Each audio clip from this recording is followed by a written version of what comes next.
when you, Kalki, approached it as somebody who was enacting this persona of this woman along with Juhi, who was really, in a sense, knocking down the institutions of patriarchy, the standard response, you were wearing this, it's your fault, you were out with a boy, were you not out with a boy? Is that something you have experienced living in Mumbai?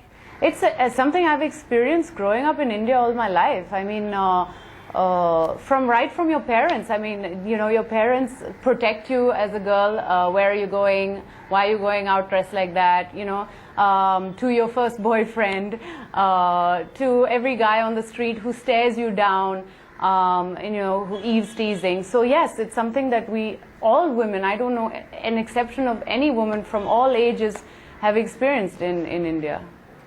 Juhi, one of the bravest things I thought in the video was actually the fact that it speaks about marital rape. When you decided to make marital rape part of this narrative, you must have understood that there could be a huge backlash to that, because people are in denial about the fact that sexual abuse takes place within the four walls of the home. We knew that there was going to be a certain amount of flack that was going to come our way, and we were tackling certain issues which have been spoken about repeatedly, like what you wear and how it's your fault, always, and it's always the woman who's pointed out. But the whole marital rape bit was, you know, we didn't really separate that from the rest of the sketch, thinking that this is what people will talk about a lot. But in India, there is no law against marital rape. So forget your uncle and your you know, relatives, etc. That's a separate matter altogether. When you're betrothed to somebody, when you're married off to somebody, or when you're, you know, in somebody's house living as a wife, and that was quite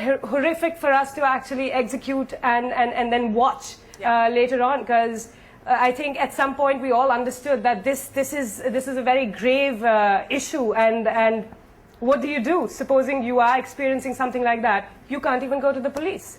I mean, there's nobody to protect you. So that's quite scary. It was very powerful to watch that moment, in fact, in the video.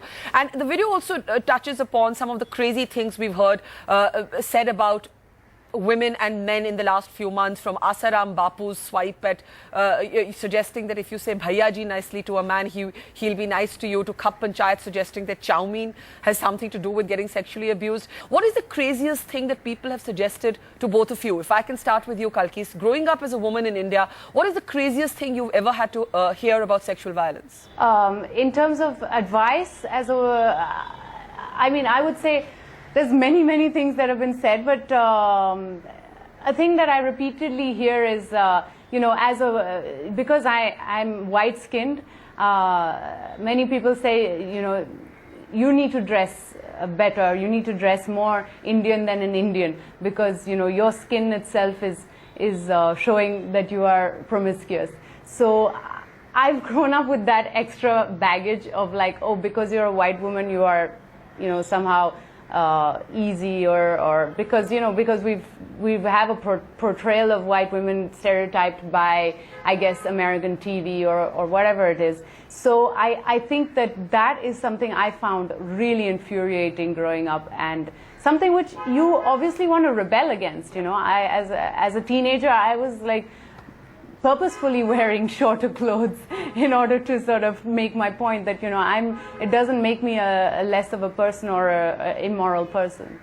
It sounds crazy, and I can only imagine how much it must have infuriated you. It's absolutely sexist and racist, both.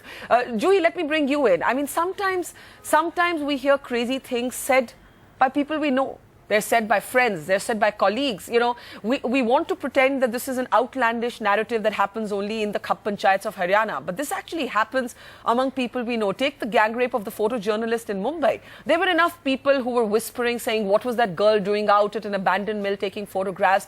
Always putting the onus on the woman to somehow explain why she couldn't secure herself. I mean, isn't that what's most maddening about this? It really is, especially when you look at the educated lot, when you look at people who've had solid education their entire life, and who have steady jobs, and you consider them to be your peers and your colleagues. And I'm not talking about people I know. Thankfully, I've been cocooned with a friend system which thinks exactly like me. But you know, when you hear of other people from similar walks of life discussing it in the manner that you just mentioned, it is horrifying to say the least, because then you fail to understand what's gone wrong. I mean, it's very difficult to grasp what might have gone wrong in the entire education system and having this liberal thought process which they think they believe in, but clearly doesn't exist.